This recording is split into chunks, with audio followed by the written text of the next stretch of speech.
Hello everyone, good morning. Thank you for joining us early morning today. We have a very special guest today, and this topic is very, very interesting. This is a topic in Indian context we don't understand much. This is, it's going to be all about food energetics. How, this is a little different concept from how we look at our foods today. It's, we look at it more from the perspective of carbohydrates, proteins, fats, and all these quantitative elements, not the qualitative elements. So energetics is more about qualitative elements of foods, which is also more of a nutritive kind of aspect of looking at foods.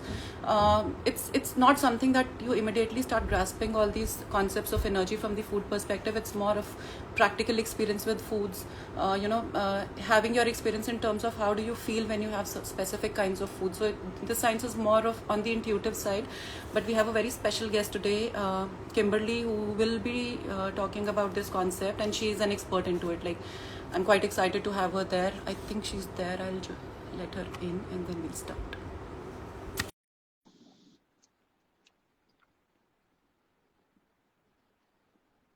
So I think Kimberly should be there in a moment or so. Hey, hi, Kimberly. Good morning. How are you? Good morning. I'm good. How are you? Good, great. Thank you so much for being with us today. I had been highly looking for having this live with you for a very long time. And Yes. just because your knowledge into energetics is just amazing. I keep following you and reading a lot about you. So, okay, let's start. Like, I'll first introduce you. I'm still about to introduce you, and then, Okay. all yours. You can just help us understand who you are and how you got into all this and what energetics is and all that. Yeah. So, okay. So Kimberly is a wellness coach. She's a TCM food therapist, a macrobiotic counselor. She's also an emotional anatomy consultant, energy medicine practitioner, and also an author. She's based in Australia, and she's joining us today from Sydney. She conducts workshops on energetics of nutrition and food therapy in yoga trainings and workshops. She had a health food store in plant-based nutrition cooking studio in China. Kimberly has an intuitive sense for cooking with variety of natural foods and applying five elements theory. She actively talks about relation of food and cooking in relation to chi, which is all about energetics that Kimberly will be enlightening us today. And she transforms health, mood, and emotional well-being with energetics. And that's not all. She's also into hatha yoga, yin yoga, qigong, and meditation practices. So I think you've covered everything about what energetics can be all about. So help us understand, Kimberly, your journey and what energetics is like in Indian scenario, how we can educate people to at least start understanding energetics from the very ground level. So all yours. Mm-hmm. Wonderful. Thank you so much for having me. I'm very excited to connect as well. And we have shared passions in food and health and healthy living. So my journey began in 2007 when I went to China. And was living in Shanghai, actually Hangzhou, which is another city, and then Shanghai. And I was always a foodie and big to exercise and fitness and yoga and things like that. But I was eating anything and everything, just eating and then exercising. And then when I discovered Chinese medicine and the five elements, I had a teacher and a mentor and an acupuncturist. I started to feel more about what she recommended. So, we have different constitutions. And she was telling me what kinds of foods to eat. So I would go home and self-experiment and practice and cook many different vegetables and ingredients and herbs. And I saw firsthand the benefit or the changes in my body. So that's how I got into the understanding the impact of food, but also the energy of different foods. And a lot of the traditional... Yeah, go ahead. Yeah, so just sorry, I'm just cutting you there. So I was just talking to our audience, talking of energetics to be more open and mindful of this concept. And because this concept is nothing to do about what you read in the books about calories, proteins, and all that. This concept is more about how you feel when you have specific things. So, it's much bigger connect with you rather than just knowing something in the books and just starting to apply that. Yeah, am I right? Exactly. Yes, 100%. So yeah, a lot of us, when we learn nutrition, I was going to say in the West, but everywhere nowadays, when we learn nutrition, it's exactly like you said, it's micronutrients and macronutrients and proteins, fats, carbs, vitamins, minerals, and water. But it doesn't invite us to feel the food. We don't talk a lot about seasons in Western nutrition. And the idea of food as energy is very separate as a Vague. concept. It's very vague concept, yes. Yeah, but you can't, I mean, you can teach it, but you have to eat it and Experience it. experience it. Yes. And it comes a lot with the ingredients itself, the season, but also how you cook it. So I usually give an example of a carrot. You could have the carrot raw, or you could grill it or bake it. You could steam it, or you could have it raw in a salad, or pickles or something. So there's different ways you can change the energy of food. Sorry, I can't hear you very well.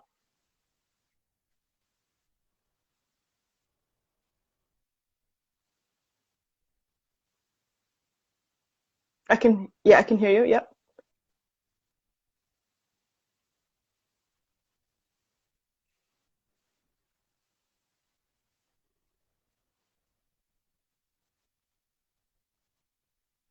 Hmm.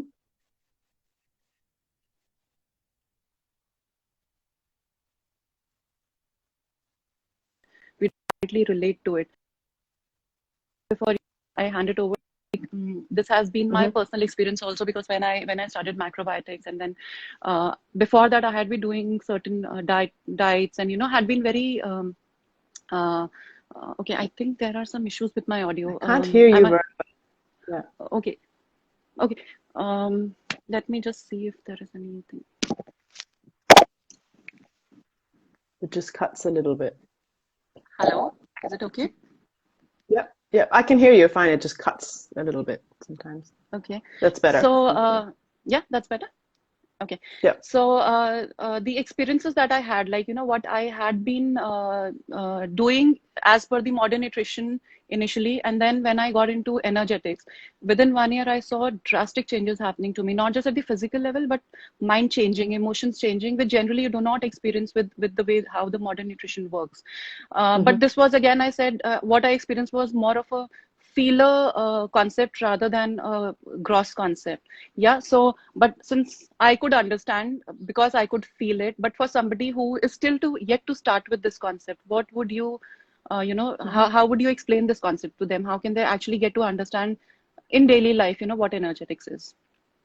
Sure. I would start with fresh foods. So Hmm. trying to eat as much fresh, whole food ingredients. So that just means not no, but reducing frozen Hmm. foods, fast foods, cafe, restaurant foods, takeaway foods, junk food, of course, Hmm. snacks and things like that. So if you can have fresh fruits, vegetables, grains, and then whatever protein of your choice, meat or beans or tofu, um, by having fresh food, you start to feel different anyway, because that food has energy or chi, or you can call it prana or life inside, like a whole broccoli has life. But Yes. deep fried, I don't know, fast food, fried chicken is not going to have much life force in it. So if people can really simple, fresh,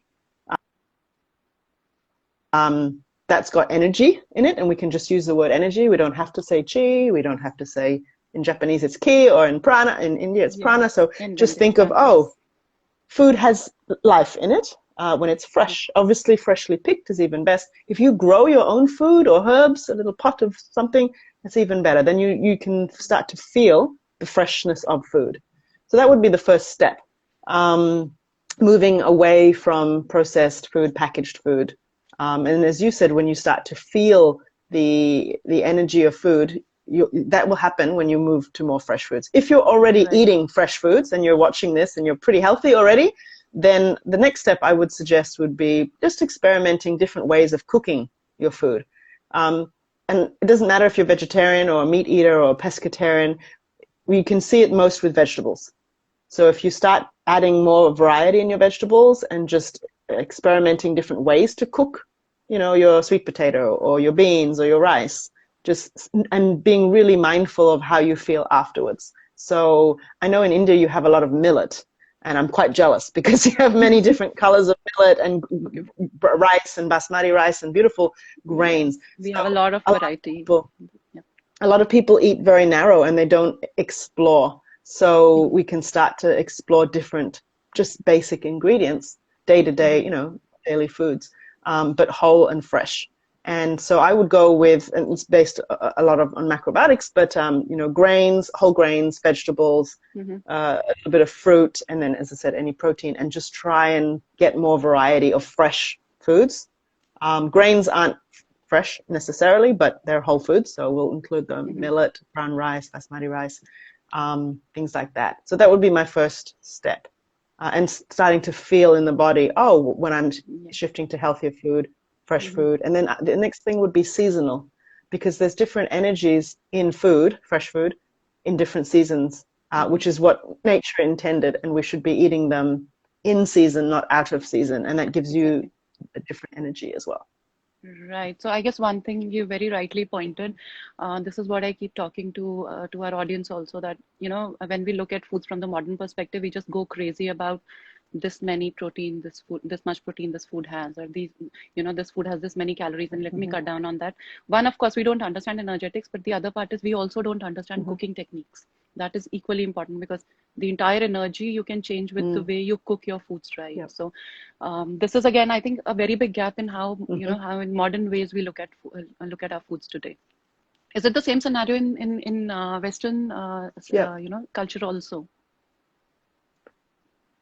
Yeah, absolutely. And I think in cultures like I'm half Chinese, and I've spent a lot of time in China, but now I'm back in Australia, in the West. I actually think that it's even further removed in say, let's say China and India, when I was living there in Shanghai, because they're moving away from their traditional way of eating and connection with food, and adopting a Western diet, Western nutrition, Western mentality. Which for me, it feels like it's the wrong way around. I'm like, nobody wants to go backwards. Yes. And funny enough, a lot of people... Much more futuristic, like if you get back into traditional Chinese medicine, get back into Ayurveda, these concepts are so powerful, and these are the only concepts that have the power to heal you and reverse your conditions, not just treat you or fix you at a certain level. So, that's why we have to really understand that these concepts are way more powerful and futuristic. The ones that we consider that, are backwards are not backwards, they are much more forward. Yep, absolutely, because they understood the connection, and that everything is connected, the way you grow your food and where you get your food from. But I also want to touch on a point you mentioned on nutrition, like in Western nutrition, or even in Australia, I see it's shifting, but slowly. It's very much focused on calorie counting or the nutrients, like it zooms in on the food. Whereas macrobiotics and Ayurveda and even naturopathy and every traditional food culture takes a bigger approach, a bigger perspective, and sees, our food and us and even the organs in our body and the systems and the energies as a system, not just like, you have a heart problem. No, the heart's connected to everything else. And and that's also energy and the elements. Exactly. So that's the biggest difference, I think, is actually the perspective, the holistic perspective. Exactly. So, okay, Kimberly, my next question, Western world, in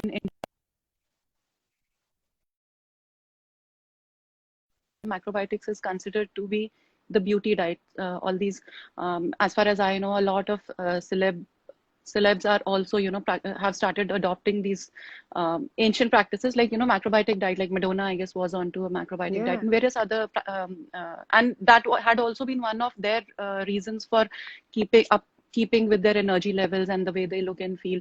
So, from energetics perspective, what do you think? How does it add on to our radiance and vitality? Like, what does it change inside, so that, we just start to experience transformational changes everywhere, not just inside, but outside also? Yeah, absolutely. And health comes from the inside, as you know, and I'm sure many people watching would agree. And I was thinking about this as well just this morning. In terms of radiance and vitality, it's often like we're always chasing to look healthier or have more energy or look more young or glowing skin. But if we look at what the opposite is, which is what we don't want, then we can start to see what kind of foods or energy bring that for us. And so I had words like dullness, darkness, tiredness, dim light or energy, heaviness, burden, and sluggish and slow. And so nobody wants to feel those, but we all do in modern day life because we're tired. And so don't eat foods that give you dullness or heaviness or dark, skin, like, sugar, for oily example, fried stuff and oily dairy fried stuff. Or bad oils. Yeah. Yes. So dairy, like and I'm talking about like commercial dairy, like ice cream and chocolate and, the processed The stuff. byproducts of dairy. Yeah, those kinds of foods in Chinese medicine, and I'm sure in Ayurveda as well, bring mucus in the body. They bring phlegm. They bring heaviness, stagnation. Stagnation, These yes. are foods that we don't want. In terms of energy, stagnation is probably one of the worst things to have. It's like a Yes. blockage in the meridians, in the breathing, in all our organ systems. So that's useful to sometimes look at what we don't want in the energies of the words that I just mentioned. But then we can have fresh foods and seasonal ingredients. And then another category I would say is functional foods. I'm sure you have them in Ayurveda as well. Yes. But in macrobiotics, in Chinese medicine, very simple day-to-day things. A lot of people think you have to have very expensive superfoods. No, it's so simple. It's very simple. And I would repeat that again. I repeat that in almost all my sessions, that simplicity is complicated. Like people don't understand simplicity simply. Yeah, exactly. That's right. People are looking for either a one thing to fix them, a pill or a vegetable or one thing, or they think it's too complicated. And I said, yeah, we can have really simple things. So there's a lot of foods, and I'd love to share with you and your audience about to sort of reverse or prevent those words that I said, which is the energy that we don't want, the dullness, the tiredness, and the heaviness. So things like daikon radish, or radish in general, turnips, parsnips, vegetables that have high water content, not just lettuce, but I don't know, can you get lotus root where you are? Lotus stem. Is that a common? We do get lotus stem. Yeah. Yes. Yeah. Yes. It's quite common in really India. beautiful food. Yeah. And this is from Chinese medicine, but like lily bulbs and white fungus, like all different types of very collagen-rich, vitamin C-rich foods. Talking about skin, but it's really good for the lungs and the intestines, high in fiber as well. So again, we don't want to have blockage or stagnation. So lots of fiber, that's a more Western nutrition thing, but yeah, hydrating and fibrous foods will keep things moving and then allow us to, the body wants to be healthy and happy and glowing by itself. We just get in the way of it. Exactly. By eating. You just need to create that environment inside. Yeah. So very interesting thing, Radha, you just talked of mushrooms, and I would want to share Radha with you also. I'm in touch with one of my friends who's just started this business of mushrooms, and she's in Indian setup only. She's growing, she's owned her own farm, and she's recently started growing all different kinds of mushrooms, and the ones that she cannot grow, she's procuring from the Himalayas, and specifically the reishi and these Genoderma and all these super powerful mushrooms. And I see the irony, she's so much struggling to create awareness about mushrooms. And on the other hand, we see people just, crowding towards these retail stores where all these foods which can really age you very faster, you'll see the line standing there wanting to buy those foods. And these super rich, call it beauty foods or call it energy or vitality foods, people are still struggling to bring them and talk about them and get them into the market to explain that, this is the right way to be and not the one that you're following. So that's the irony, like, we don't actually recognize only what's good for us and what's not good for us. Yeah, and somebody is great. Thank you so much, Kimberly. I guess you shared really. They get ill. Oh, sorry, you jumped. I was just going to say people don't. I was just. Please carry on. Please carry on. Yeah, I was just going to say on the mushrooms and foods that people don't know they need until it's too late. So if they're starting to get wrinkles or dull skin or they get an illness. Could be heart disease, cancer, diabetes, doesn't matter. That's when they suddenly will want to eat healthy foods. And that's fine too, but if we can introduce it earlier as day-to-day, putting those mushrooms and those daily superfoods and learning to get familiar with them. And just, I think the biggest thing is curiosity. A lot of people, if they're not used to it, then they won't eat it. But the world of mushrooms is fantastic. I mean, of course, you can eat too much of anything, and a good thing, and even too much mushrooms. But I didn't mention shiitake mushrooms or that kind of more Asian mushroom, dried ones especially. Macrobiotic component. Shiitake is like very extensively used. And that's how I got into the science of mushrooms also. But then when I explored, I just found a different world altogether of mushrooms and the powerful powers of mushroom as a medicinal food. Yeah, I mean, there's different mushrooms for different things. So the white ones are good for the skin. The black fungus is really good for the kidneys. So there's many different functional ways to enjoy them that is good for overall energy, but also vitality. Yeah. Okay, so Kimberly, that brings me to another important question, like basis what what I learned as a macrobiotic nutritionist also, we are supposed to first, at the very first place, when a client comes in, you are first supposed to figure out what are the imbalances, like which organ systems are blocked and clogged, and that's where you start applying these foods to bring about changes in those organ functionalities rather than thinking of those carbs and proteins and the modern way of looking at it. So it did happen to me. I don't know if I'm just trying to understand, like, does it happen in your practice also? Like, when you're working on specific organ system, then in that case, and plus you're also restricting a lot of foods which have brought imbalances to that organ system, which means you will have to cut down a lot of foods and start introducing foods which are really working deeply within you, right? For us, it's healing. For the people who are for the very first time experiencing this, it becomes more of a restrictive pattern of living, right? Mm. Do you think that happens to you as well? Yeah, it's a matter of perspective and time as well. So if depending when people come, if I always find people with a serious digestive issue are more willing to try things because they want to reverse, fix how they're feeling. I don't really like the word fix, but I know what you mean. So in some ways it can be restrictive, and I always remind people it's just for a short time to rebalance your digestion or your asthma or your diabetes or whatever it is.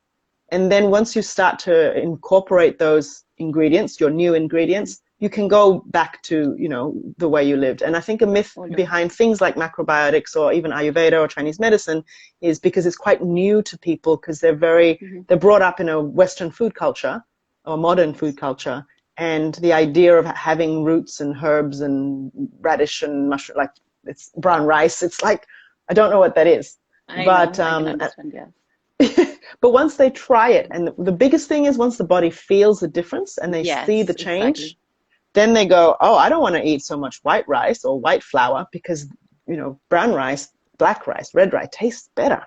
And there's many reasons for that, not just nutritionally, but energetically, flavor-wise as well. So as long as people are open and curious to try it, they'll see the difference, and it won't become as weird or restrictive. In fact, for me, it opened up a lot more foods because I'd never eaten them before. Yes. And vegetables. I would never have eaten so many variety of vegetables before. So that's what I would say, just to keep an open mind. Yeah, no, that's I guess that's the way to go, because I would rather want to share some experiences that I had. So initially, when I started my practice about 10 years back into macrobiotics, for a lot of people, I used to explain each and everything. We'll have to go off this, and we'll have to introduce this, and we have to work on your organ systems and this and that. And then I realized it used to be so overwhelming for the people, and they really used to consider, how am I going to do it? Over time, I realized that I don't need to speak anything of that sort, because they will start feeling it on its own. The things that I'm speaking is something that your body will start automatically telling you, and you will have that intuitive sense where you know what is working for me and what did not earlier work for me and how I should be living. So this is one change that I brought in my practice also. Now I just talk up to the point which is important for them to get started, and then I leave it on time and their body to experience what actually they're doing, with them, with those specific foods and all that. So I guess that's very important, because as you rightly said, the way we are brought up in the modern, understand everything from very quantitative perspective, this many this many this. So yeah, okay, Kimberly, I would now want to shift my question from foods to other practices that you are into. I'm quite about Qigong is something that really fascinates me a lot, and then you're into Hatha yoga also and yin yoga.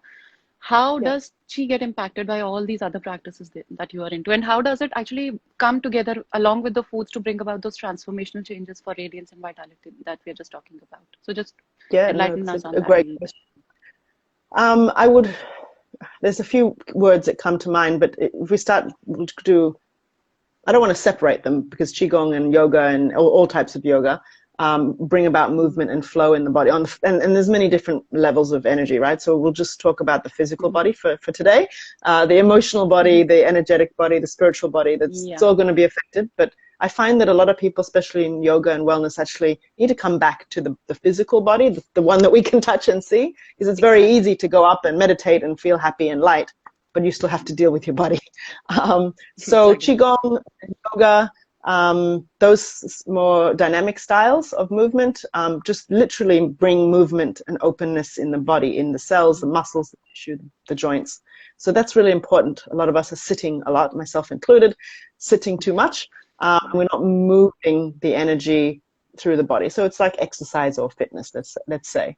Then things like Hatha yoga, but definitely yin yoga, restorative yoga are more movement as well, but also movement of the mind and slowing it down, because we're also very busy when we're doing active types of exercise. Activity. So yeah, so it's important to not only move the body, but then calm down or bring some rest and activity.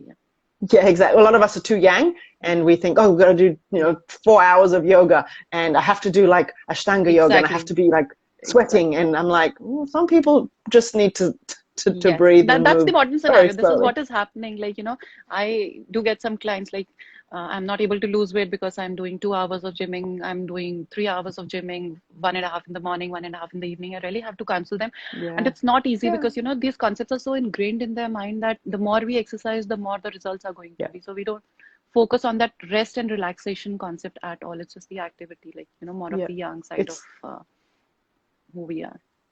Yeah, it's like more is better when it's not always the case. But it's not. You end up damaging yourself more when you're doing all that more stuff.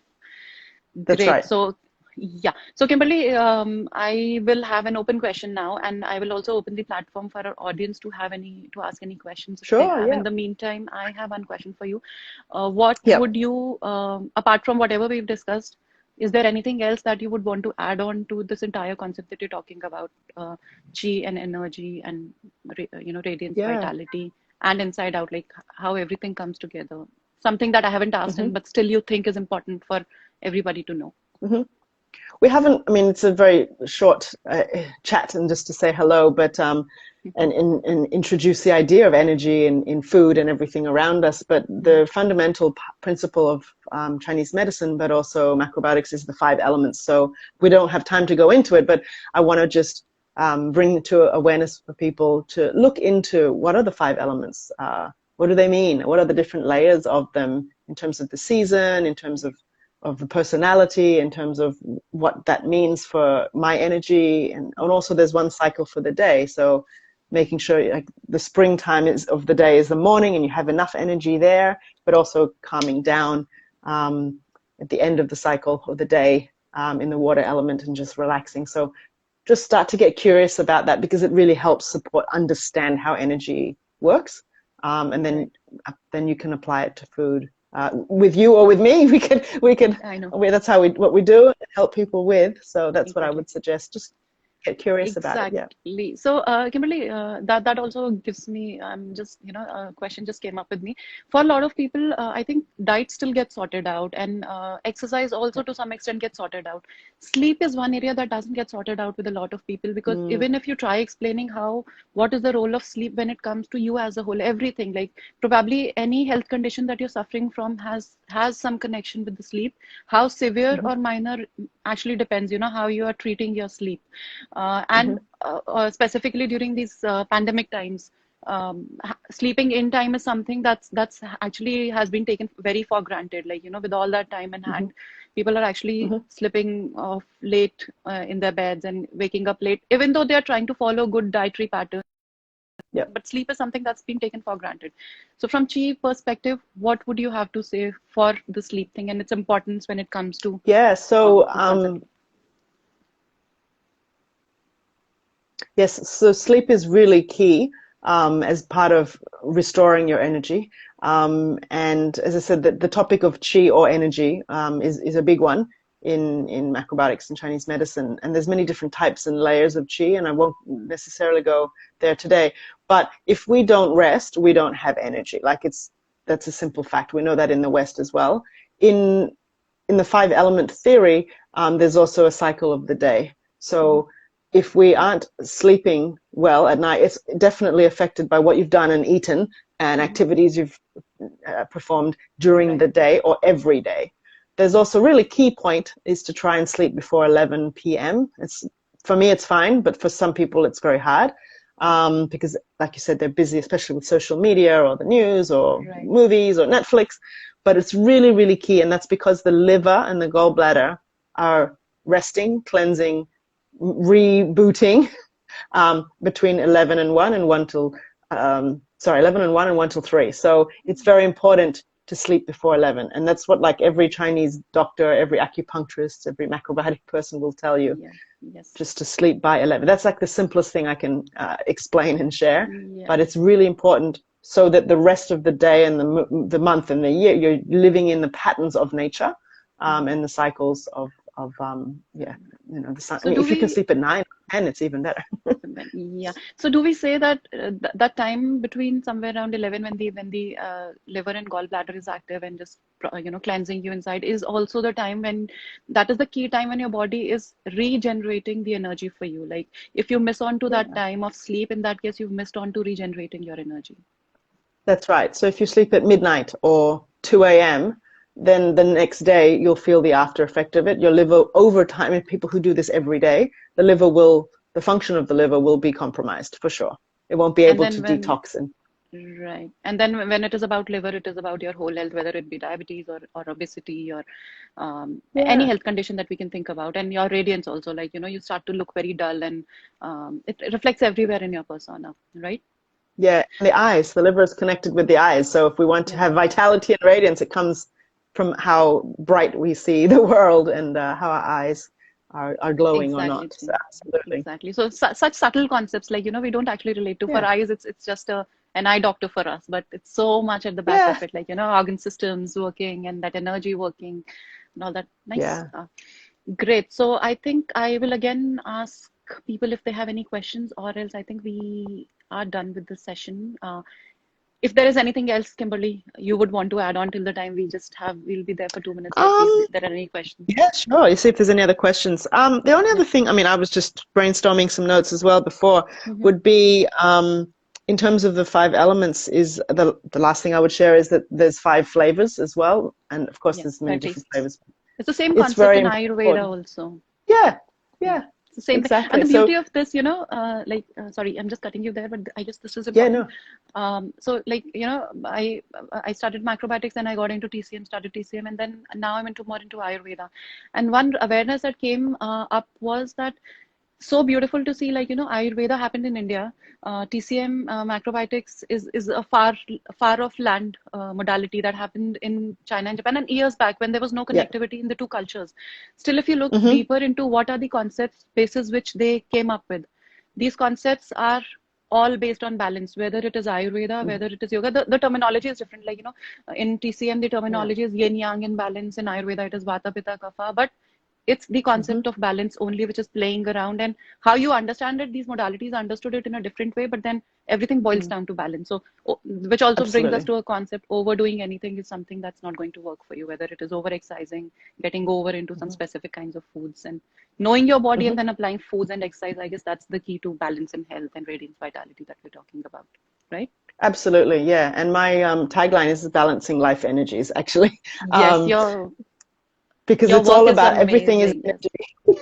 So Yes. everything, exactly as you said, it is about balance. And I just saw a question in there. Yes, it's Actually, I about think it's what from about the Phil. lungs in terms of. Um, So so please I'll answer that. answer that Yep. in 1 second. But yeah, definitely balance. So through flavor, through seasons, through your day, through your month. And it's not about living in that. Like, we don't want to get too strict with it. But a lot of people are living in the extremes. So if we talk about flavor, most people are eating far too salty foods and then far too sweet, and they forget about all the other flavors in between. Just That's right. explore different flavors. So Thelma asked about, thank you for the question, Thelma, lungs and sleep. So that's a important one too in terms of lung health. The lung organ pair, every organ has a pair in 5 elements, is the large intestine. So in terms of sleep, I would actually say that the large intestine is well, not more affected, but it'll be affected first in terms of your bowel movements and your elimination every day. A lot of people who have constipation, there's many reasons behind it, but one could be your body's just tired, your metabolism is not moving, you're sluggish in that area, so sleeping late. The lung large intestine time, though, is between 3 and 5 and 5 and 7. So it's when people actually wake up. A lot of people wake up 4 or 5 a.m. And that actually is more to do with letting go, the emotion of holding on to anger or frustration or things you haven't done or relationships or anything. So it's actually more about that in terms of the lung, because we contract into the lungs. So I'm just answering that question. It's a bit off the topic for today, but yeah, to try and ensure you can sleep through. And if you do wake up at 4 and 5, like do some breathing or visualization, like make sure you get back to sleep if you can. So that's a great question. I would just want to add here, like one of my experience with one of the clients, like this client used to get, so he developed this asthmatic condition because of his sinus, like the problem just set in deeper and deeper and deeper. And then there was this time early morning between 3 to 5, almost regularly, that through the day he used to be okay, like more or less he could breathe, but at night, somewhere between 4ish in the morning, he used to start to get all that breathless kind of problems. And it did not happen through the day anytime, just between 3 to 5 a.m. anytime, like somewhere around 3:30 a.m. or 4 a.m. And then we worked with them. We eliminated dairy for him, and then we brought about a lot of other changes which were lung supporting. And so beautifully, this entire problem actually just vanished on its own. Like he did not even have to get onto the inhalers also. So of course, that energetics definitely works. Like, we just need to get into it and start to understand how it actually gets applied. Yeah. I saw a question earlier about fruitarian and liquid diets. That was a question, I think. It's gone now on my screen, but it's there. It's there. Yeah, it's there. What do I think about this? My personal opinion. I think all types of diets or things you want to try, whether it's liquid or paleo or keto or raw food or whatever it is that it's not balanced. That's the simple answer. To go the next level, it would be if we can eat in the middle, which is a nice balanced combination of, we'll go with proteins, fats, and carbs, it's fine, is best. And if we start doing just one thing, like just fats or just raw or just liquids, it's not a balanced state and the body's not going to get enough nutrients. On the topic of liquid, though, in particular, we've got teeth. We're supposed to chew our food and saliva and a digestive system. So if we're just drinking smoothies, soups, whatever in liquid, all our food in liquid form over a long term, if you want to do it for 1 day or 3 days, it doesn't matter really. It could be cleansing, it could be lightening the digestion. But long term, the spleen and the stomach don't like it. They get really lazy. It could be a little bit damp and like just heavy in there with just liquids. And we get the whole digestive tract and the intestines, they get really lazy. They're supposed to work for us like this. So we don't want to get them like soft and loose. And that's when things like IBS, a leaky gut, that can happen when the intestines aren't strong. And macrobiotics is really good for strengthening the intestines, just on a side note. Right. And I guess it's related to seasonal also. Like you have to really see which season are you in before incorporating all these concepts of fruitarian and liquidarian, right? Yeah, I think it's fine for I would say it's fine for the right person in the right season. If they have the right, intention or reason to do it. A few days is no problem, maybe even a week. If you want to do water fast or juice fast or anything, smoothies, it's okay. But I don't know that you would be getting like that whole food, nutrient dense concept. And you're definitely not chewing and using your digestion, which is probably why that people do it for a few days to rest. That's okay. But I don't think it's a long-term sustainable, I don't like that balance is the key again. I guess that's where everything boils down. Yeah. You could use it if you are bringing yourself in, if you are eating so much meat and fried chicken and foods days, that's okay. You're coming back into some sort of balance. Right. Yeah. Great. So, Kimberly, I guess we have one last question, which is somebody's asking, is dry scalp related to yeast infection? Could you please explain about it? Yes. I'm not a dry scalp expert, but there's, in macrobiotics, we would say that any kind of dry skin, wherever it is on the body, even your nails and your hair, it's a form of discharge, like it's stuff that's coming out of the body. So it could be. I would need to see exactly how much and where, and ask a few more questions to get to the bottom of what it is. But it's usually the body is overloaded and it's trying to release something from the body. So it could be, yeah. I don't know what your thoughts are with Ayurveda.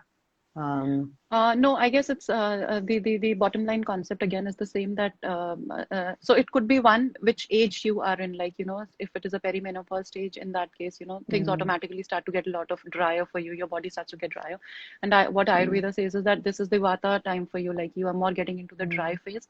And if you are in that age group, in that case, you really have to focus a lot on hydration and oiling and lubrication, because internally all those elements that were working for you earlier are no more working for you. So then you have to have some external support, whether it be through right kinds of fats and foods, whether it be through body oiling or increasing your water intake, hydration level. So this is what Ayurveda broadly has to talk about it. And of course, a lot to do, I believe, with the kind of products that are coming in. Like, you know, we are just experimenting with anything and everything which is there in the market, which is toxicating our body to a level where these toxins have actually started to play around. So for once, you know, when you wash your hair with a specific shampoo and you feel good, and then you want to move on to another one and third one, and you know, it's a never ending story. Like, it might feel good, but internally you are holding a lot of inside. So someday it will start to come out in maybe, you know, any kind of skin condition or any kind of health condition cropping out of there. So we have to, again, as you said, we have to look at a holistic, bigger picture, what's happening. Yeah, absolutely. And there are lots of hydrating foods. As I said, a lot of the mushrooms. In terms of menopause in Chinese medicine, it's all about nourishing the yin, which is the blood and the lungs, large intestine, that element, with water-rich foods. It's not only just drinking water, but foods that have a lot of natural moisture and good fats. For us. Something like cucumbers and coconut water, and you know, I guess all these. And coconut. Right? Oils, and also I go back to the funguses, the mushrooms, the white ones. They look like coral. So these white those ones are really good. Fresher ones to be used, or the dried ones? Either is fine. Either is okay. I can't get where I am in Sydney. It's not as easy to get the fresh one. So the dried one I can get in like a Chinatown or a Chinese store. They're really good to add, and also lily bulb. Is really nice as well.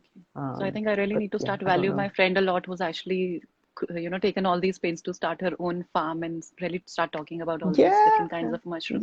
So she gifted one of those to me, and that's why I asked that question, because it was a fresh white mushroom. So I you know, had it for the first time. Otherwise, I was.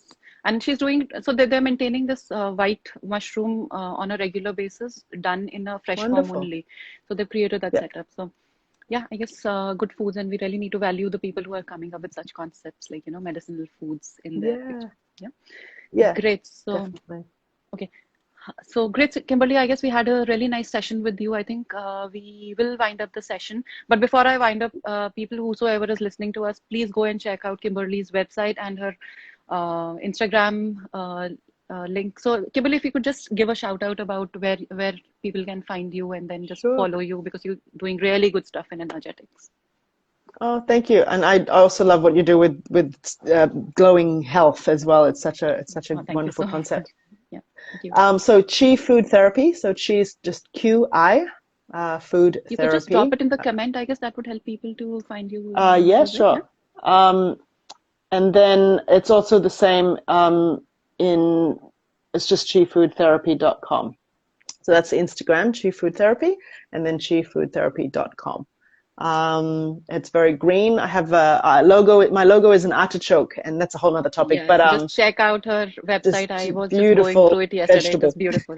Yes, and so it's such a, you know, good vibes just looking at those. And once you start doing it, you know, it's altogether a different world you entered. And for everybody listening there, please check out, Kimberly has just written some ebook, Kimberly, and these are all about, in a very layman language, explaining all these concepts of energetics that we've just discussed. So if anybody is interested more in understanding all these concepts, you can just check out the PDFs that Kimberly has just released. I am definitely going to get some of them. I just love the concept. So, and more so because, you know, you talk of these concepts in such a simple way that even a layman can relate to what you're saying. So just bring it back to basics. And I also, lastly, I also have some online courses coming out. One's on 5 elements and cycles. So it's, again, very simple on the 5 elements. And then we go into each element and some food therapy ingredients. for each. So Great. yeah. So definitely there's something that's coming up at Swarasya also that we're doing soon, and we would just love to have you there for some of the programs that you're doing right now, which is around Yeah. plant-based cooking and all that. Yeah. So definitely I'll get in touch with you for that also. But for now, I guess we can just wind up the session. I don't see any questions anymore.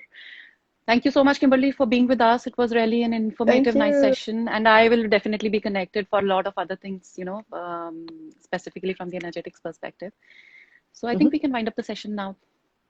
Okay, wonderful. Yeah. Thank you so much for having me. Yeah, thank you so much. Thank you. Bye. Okay, thanks. Bye. Bye.